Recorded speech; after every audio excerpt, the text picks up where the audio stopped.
Hello friends, இன்றைக்கி நம்ம என்ன பார்க்க போகிறோன்னா பைத்தான் தான் பார்க்க போகிறோம். இன்றைக்கி நம்ம பைத்தானோட செகண்ட் கிளாஸுக்கு நம்ம வந்திருக்கோம். இன்றைக்கி நம்ம பார்க்க போகிறது என்னென்னு பார்த்தீங்கன்னா டேட்டா டைப். டேட்டா டைப்னால் என்னென்னு நம்ம இன்றைக்கி பார்க்க போகிறோம். ஃபஸ்ட்டு டேட்டா டைப்னால் என்னென்னு சொல்லுங்கள் பார்ப்போம். டேட்டா டைப்னால் டேட்டா ஸ்டோர் பண்ணி வைக்கிறது தான். ஸ்டோர் ஆஃப் த வேரியபிள்னு சொல்லுவாங்க. அதை தான் நம்ம டேட்டா டைப்புன்னு சொல்லுவோம். Data types is a store of variable. இதில் நம்மளுக்கு ரெண்டு இது இருக்குது. இப்போ a = 10 மேக்ஸிமம் இருக்குன்னு வச்சுக்கோங்க. இப்போ இதில் இதுதான் நம்ம டேட்டான்னு சொல்லுவோம். இது நம்ம இந்த 10 எதுக்குள்ளே அடங்கி இருக்குன்னு பார்த்தீங்கன்னா அந்த ஏக்குள்ளே தான் அடங்கியிருக்கு. அப்போ இது நம்ம வேரியபிள்னு சொல்லுவோம். இதுதான் data type is a store of the variable அப்படின்னு சொல்கிறாங்க. இதில் நம்மளுக்கு 3 டைப் இருக்குது. First integer, second string, third float. நம்ம ஏற்கனவே ஸ்ட்ரிங்கை பற்றி கொஞ்சம் பார்த்துருக்கோம். அதாவது 1 கேரக்டர் 1 வேர்டாக இருந்தாலும் ஒரு ஃபுல் வேர்டாக இருந்தாலும் அதெல்லாம் நம்ம ஸ்ட்ரிங்குன்னு சொல்லுவோம். அதை பற்றி பார்த்துருக்கோம். இப்போ இன்டிஜர், ஃப்ளோட்டு, அகைன் நம்ம ஸ்ட்ரிங்கை பற்றி பார்க்கலாம். ஓகேயா? இப்போ ஃபஸ்ட்டு என்னென்னா, இப்போ நீங்கள் இன்டிஜர்னால் என்னது? இன்டிஜர்னால் ஒரு சம் ஆஃப் நம்பரை தான் நம்ம இன்டிஜர்னு சொல்லுவோம். Integer is some of number is integer. உதாரணத்துக்கு இன்டிஜருக்கு எந்த நம்பர்னால் இருக்கலாம்? -2, 0, 1. அதாவது மைனஸ் இருக்கலாம், இது ப்ளஸ் நம்பரு எந்த நம்பர்னால் இருக்கலாம். அதான் நம்ம இன்டிஜர்னு சொல்கிறோம். ஓகே, இப்போ நம்ம நெக்ஸ்ட்டு ப்ரோக்ராம்குள்ளே போகலாம். டேட்டா டைப்பை வச்சு ஒரு சிம்பிள் ப்ரோக்ராம் தான் நான் இப்போ எழுத போகிறேன்.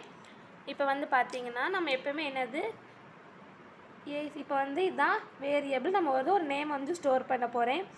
நான் என்ன கொடுக்குறேன்னா கிருஷ்ணான்னு ஒரு நேம் கொடுக்குறேன். அதுக்கப்புறம் b = இன்டிஜருக்குள்ளே ஒரு 10னா இன்டிஜர், சினா ஃப்ளோட்னா எப்படி இருக்குன்னா பாயிண்ட் சம்திங்கில் வரும். இப்போ 5.0 இது 5 தான். ஆனால் நம்ம ஃப்ளோட்டுனாலே 0.0 வரும். அதுதான் ஃப்ளோட்டு. இப்போ இது என்னது? ஒரு நேம், சிங்கிள் வேர்டு, ஒரு ஃபுல் வேர்டு இருந்தாலே அதை நம்ம என்ன சொல்லுவோம்? ஸ்ட்ரிங்குன்னு சொல்லுவோம். இது ஸ்ட்ரிங்கு. இது என்னது? இன்டிஜர். இது ஃப்ளோட். ஓகேவா? இதை வச்சு ஒரு சிம்பிள் ப்ரோக்ராம். இப்போ இது நம்மளுக்கு இது ஸ்ட்ரிங்கு, இன்டிஜர், ஃப்ளோட்டுன்னு நமக்கு தெரியும். ஆனால் நம்ம இந்த ப்ரோக்ராமில் இது எப்படி தெரிய வைக்கிறதுன்னு சொல்லி நம்ம ஒரு ப்ரோக்ராம், சின்ன ஒரு ப்ரோக்ராம் போட்டு பார்க்க போகிறோம். இப்படி நீங்கள் இதெல்லாம் எழுதணும்னு அவசியம் இல்லை. நான் உங்களுக்கு புரிதற்காக எழுதியிருக்கேன். இது எழுதிட்டு அதுக்கப்புறம் பிரிண்ட்டுன்னு எப்பயும் போல் பிரிண்ட்டு எழுதி அகைன் ஓப்பன் ப்ராக்கெட் டைப் போட்டு ஓப்பன் ப்ராக்கெட் ஏ.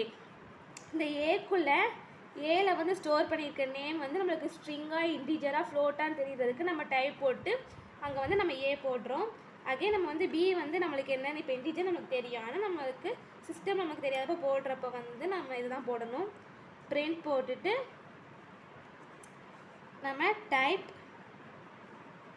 b, அகெயின் பிரிண்ட் போட்டுட்டு டைப்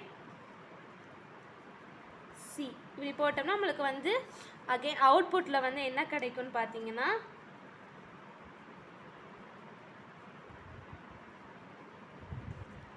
அவுட்புட்டில்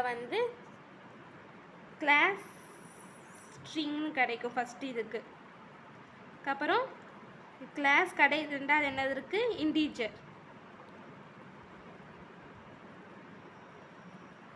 மூணாவது ஃப்ளோட். இந்த மாதிரி நம்மளுக்கு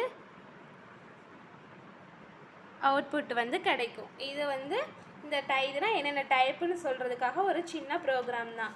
ஓகேயா? இப்போ இந்த வீடியோ உங்களுக்கு பிடிச்சிருந்துச்சின்னா மறக்காமல் லைக் பண்ணுங்கள், சப்ஸ்கிரைப் பண்ணுங்கள், மறக்காமல் பெல் பட்டனை கிளிக் பண்ணிடுங்க. முடிஞ்ச அளவுக்கு எங்களுக்கு சப்போர்ட் பண்ணுங்கள். இதுக்கு முன்னாடி ஃபஸ்ட்டு கிளாஸ் வீடியோவை நான் டிஸ்கிரிப்ஷனில் உங்களுக்கு லிங்க்கில் கொடுக்குறேன். Thank you.